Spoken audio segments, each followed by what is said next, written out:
Raymond Queneau. Exercice de style. Édition Gallimard, 1947. Le narrateur rencontre dans un bus un jeune homme au long cou, coiffé d'un chapeau orné d'une tresse au lieu d'un ruban. Le jeune homme échange quelques mots assez vifs avec un autre voyageur, puis va s'asseoir à une place devenue libre.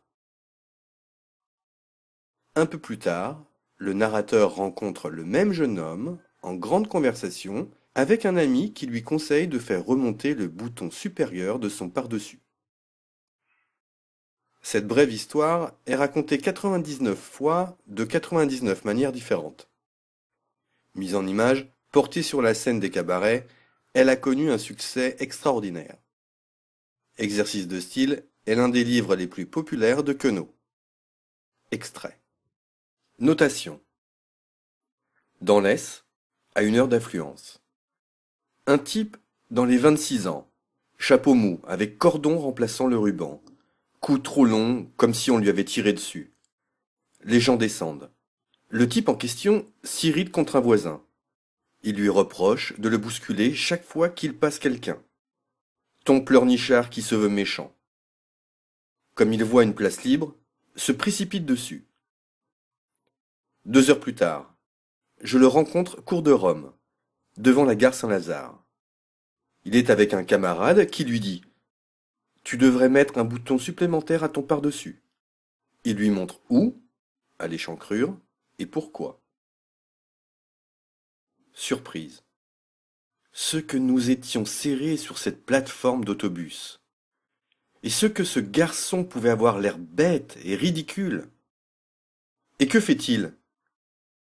Ne le voilà-t-il pas qu'il se met à vouloir se quereller avec un bonhomme qui, prétendait-il, ce damoiseau, le bousculait.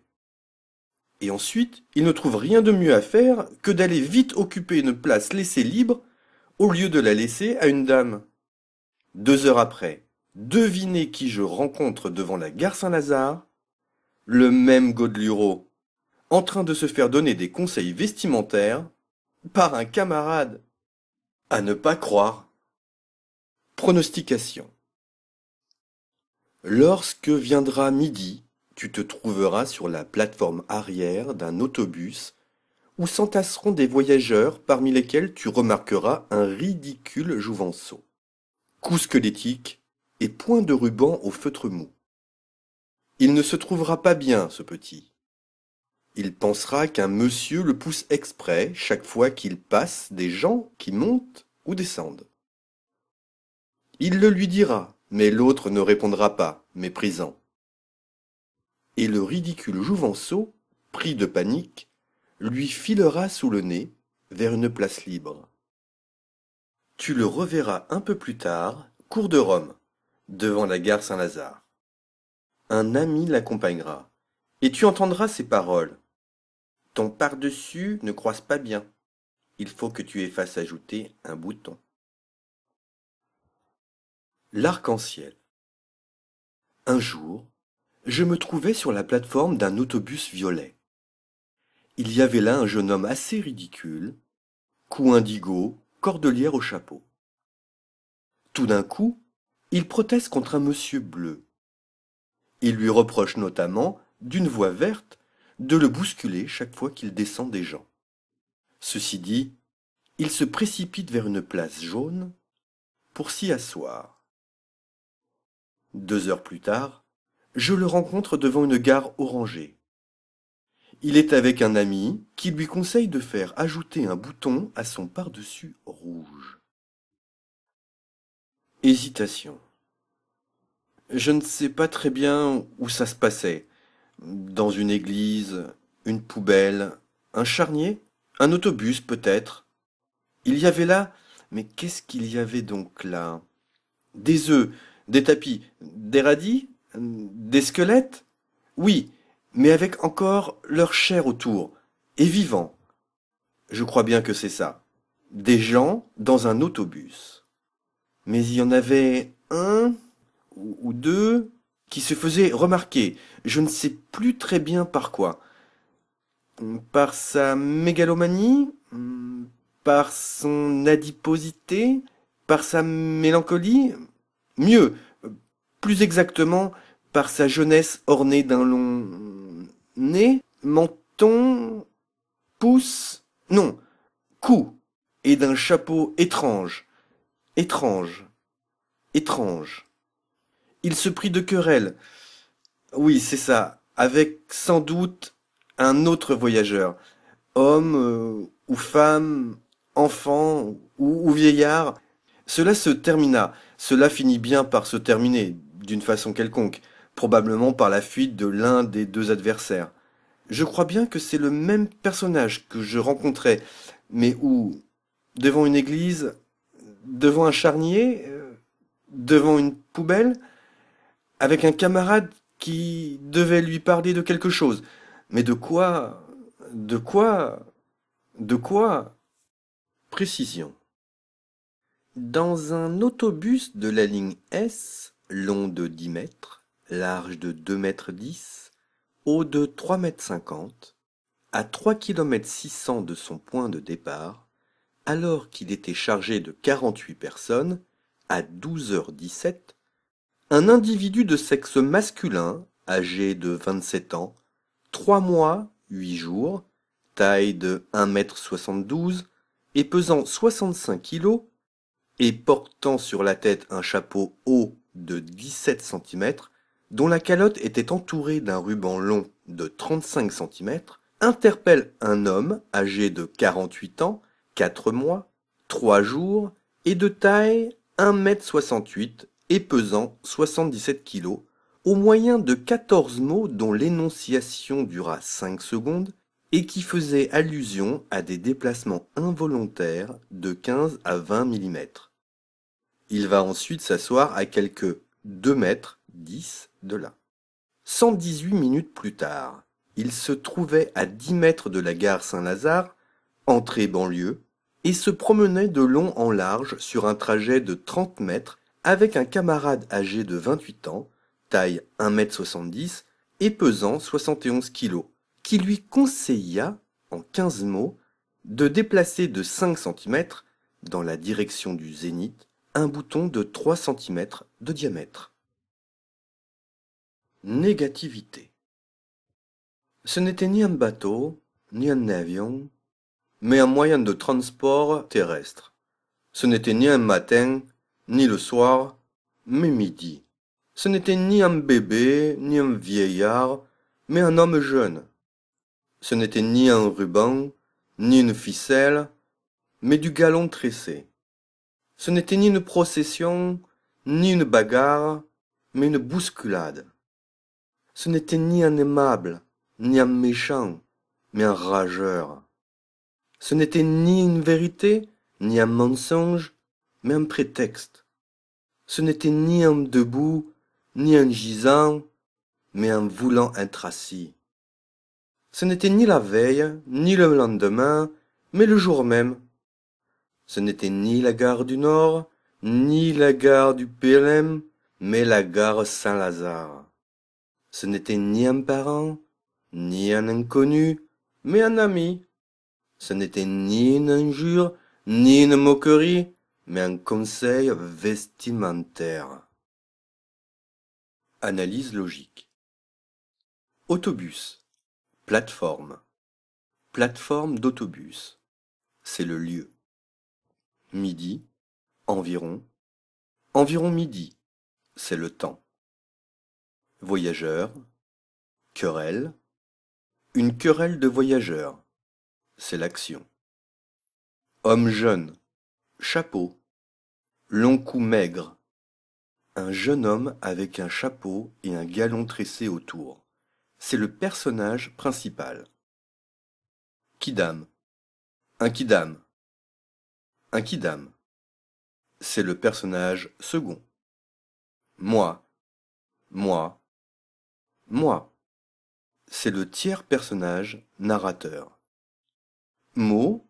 Mot. Mot. C'est ce qui fut dit. Place libre. Place occupée. Une place libre, ensuite occupée. C'est le résultat. La gare Saint-Lazare. 1 heure plus tard. un ami, un bouton. Autre phrase entendue. C'est la conclusion. Conclusion logique. Ignorance. Moi, je ne sais pas ce qu'on me veut. Oui, j'ai pris l'aise vers midi. Il y avait du monde? Bien sûr, à cette heure-là.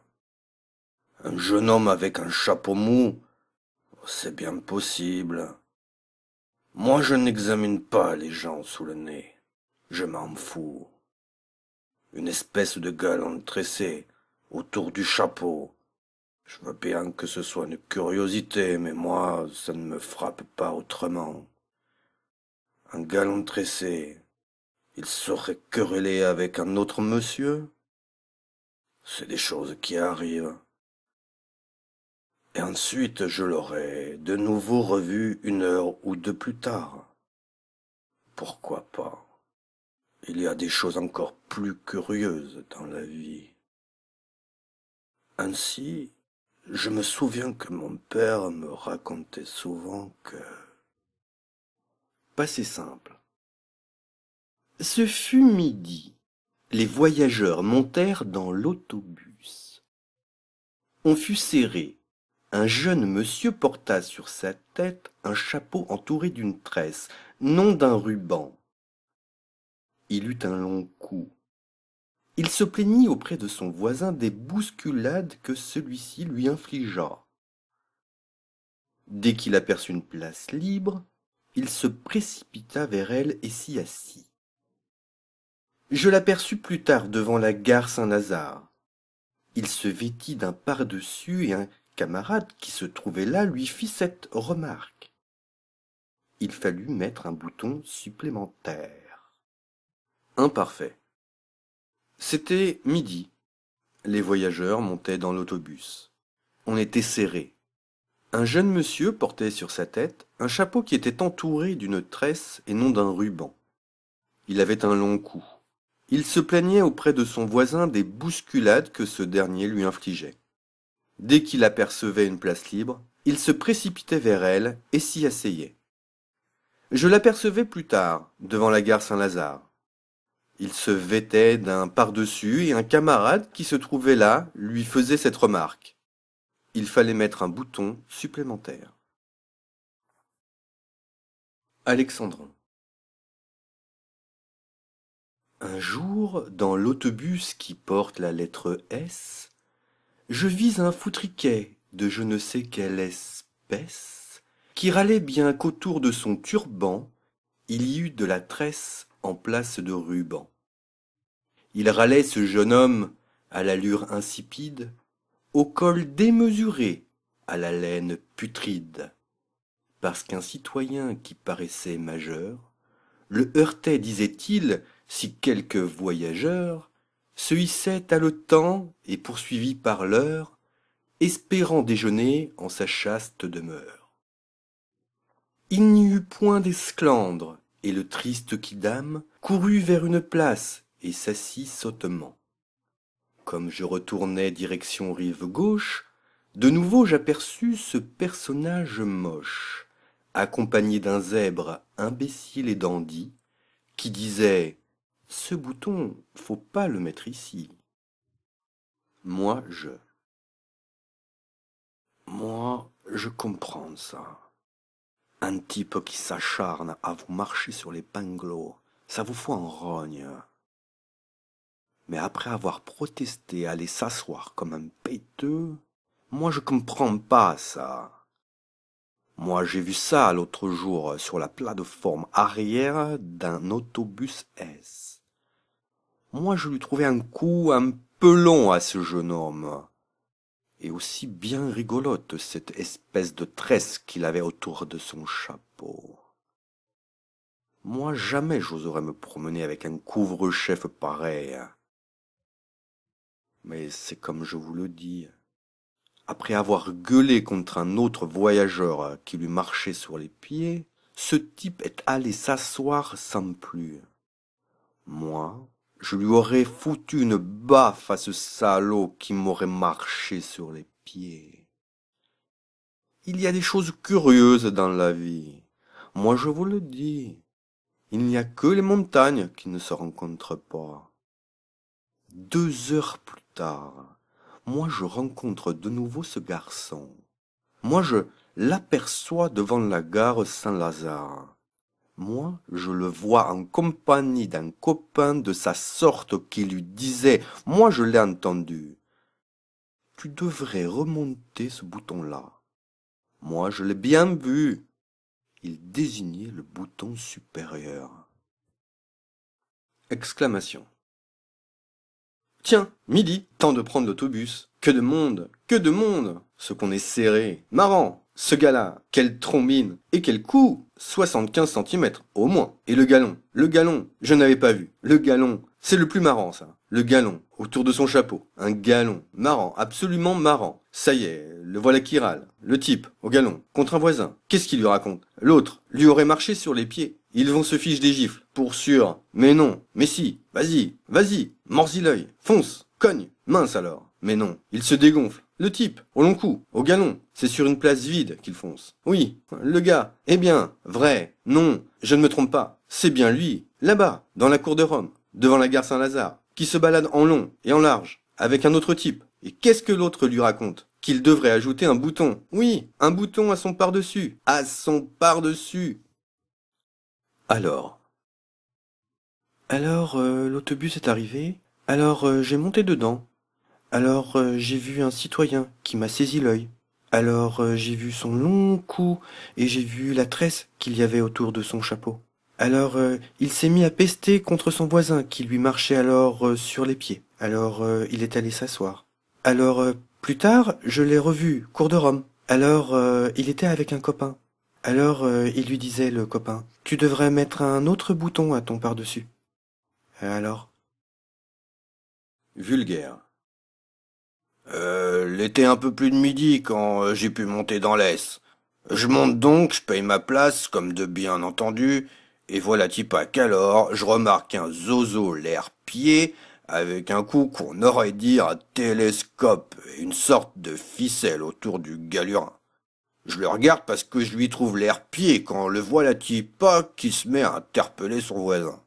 Dites donc, qu'il lui fait. Vous pourriez pas faire attention, qu'il ajoute. On dirait qu'il pleurniche, que vous le faites exprès, qu'il bafouille, de marcher tout le temps sur mes panards, qu'il dit. Là-dessus, tout fier de lui, il va s'asseoir, comme un pied. Je repasse plus tard, cour de Rome, je l'aperçois qui discute le bout de gras avec un zozo de son espèce. Dis donc qui lui faisait l'autre. Tu devrais, qui lui disait, mettre un autre bouton qu'il ajoutait à ton pardingue qu'il concluait. Gustatif. Cet autobus avait un certain goût. Curieux, mais incontestable. Tous les autobus n'ont pas le même goût. Ça se dit, mais c'est vrai. Suffit d'en faire l'expérience. Celui-là, un S, pour ne rien cacher, avait une petite saveur de cacahuètes grillées, je ne vous dis que ça. La plateforme avait son fumet spécial, de la cacahuète non seulement grillée, mais encore piétinée. À 1,60 m au-dessus du tremplin, une gourmande, mais il ne s'en trouvait pas, aurait pu lécher quelque chose d'un peu suret, qui était un coup d'homme dans sa trentaine. Et à 20 centimètres encore au-dessus, il se présentait au palais exercer la rare dégustation d'un galon tressé un peu cacaoté. Nous dégustâmes ensuite le chewing-gum de la dispute, les châtaignes de l'irritation, les raisins de la colère et les grappes d'amertume. 2 heures plus tard, nous eûmes droit au dessert. Un bouton de par-dessus. Une vraie noisette. Télégraphique. Bus bondé. Stop. Jeune homme long cou, chapeau, cercle, tressé. Apostrophe voyageur inconnu, sans prétexte valable. Stop.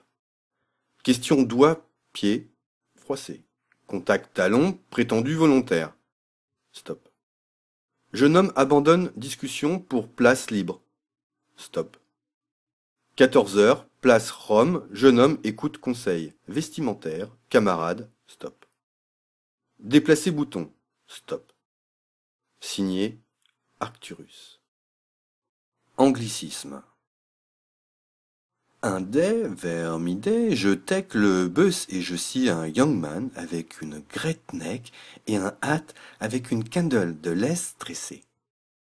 Soudainement, ce young man becomes crazy et accuse un respectable sir de lui trider sur les toes.